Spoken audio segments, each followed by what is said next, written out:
నొప్పి మాయం, సర్జరీ దూరం. మోకాలు మరియు నడుము నొప్పులను ఇకపై భరించాల్సిన అవసరం లేదు. ఆపరేషన్ లేకుండా అత్యాధునిక చికిత్స. Indo British advanced pain clinic. సంప్రదించండి 9807556789. వైసీపీలో ఒంగోలు వార్ మొదలైందా? జిల్లా అధ్యక్ష పదవి విషయంలో స్థానిక నేతలు గరంగా ఉన్నారా? మమ్మల్ని సంప్రదించకుండా నిర్ణయాలు తీసుకుంటే ఆ తర్వాత మీ ఇష్టం అంటూ అధిష్టానానికి స్వీట్ వార్నింగ్స్ ఇచ్చేశారా? ఇంతకీ ఒంగోలులో ఏం జరుగుతోంది? స్థానిక నేతలు వ్యతిరేకిస్తోంది ఎవరిని? జిల్లా అధ్యక్ష పదవి చుట్టూ ముసురుకుంటున్న ముసలమేంటి? ఏపీలో వైసీపీకి పట్టున్న జిల్లాల్లో ప్రకాశం కూడా ఒకటి. పార్టీ ఆవిర్భావం నుంచి ఉమ్మడి జిల్లాలో చెప్పుకోదగ్గ స్థానాలే దక్కుతున్నాయి. పార్టీ అధినేత జగన్ చిన్నాన్న వైవి సుబ్బారెడ్డి, వైవి భావమర్ది బాలినేని శ్రీనివాసరెడ్డి కూడా ఇదే జిల్లాకు చెందినవారు కావడం, ఇద్దరూ కీలకంగా వ్యవహరిస్తుండడం పార్టీకి ప్లస్ అవుతోంది. ఆ తర్వాత సుబ్బారెడ్డి ఉత్తరాంధ్ర వ్యవహారాలు చూస్తుండటంతో ప్రకాశం జిల్లా పార్టీకి బాలినేనే పెద్ద దిక్కుగా ఉన్నారు. అలాగే గత ఎన్నికల సమయంలో ఒంగోలు సిట్టింగ్ ఎంపీగా ఉన్న మాగుంట శ్రీనివాసరెడ్డికి పార్టీ టికెట్ ఇవ్వకపోవడంతో ఆయన టీడీపీకి షిఫ్ట్ అయ్యారు. దీంతో ఆయన స్థానంలో చిత్తూరు జిల్లాకు చెందిన చెవిరెడ్డి భాస్కర్ రెడ్డిని బరిలో దింపింది పార్టీ అధినాయకత్వం. చెవిరెడ్డి వద్దంటూ అప్పట్లోనే జగన్తో గట్టిగా మాట్లాడారట బాలినేని.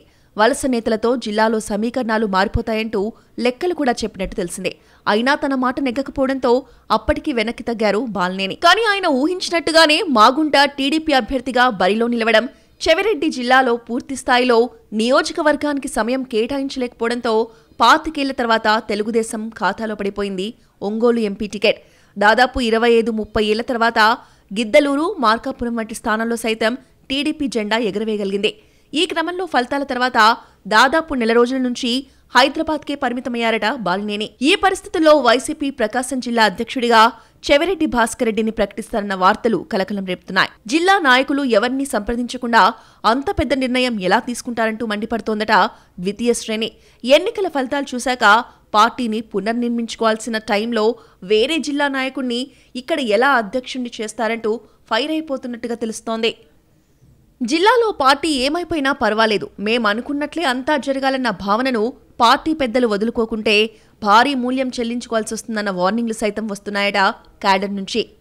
అటు బాలినేని సైతం అదే తరహా అసంతృప్తితో ఉన్నట్టు చెప్తోంది ఆయన వర్గం.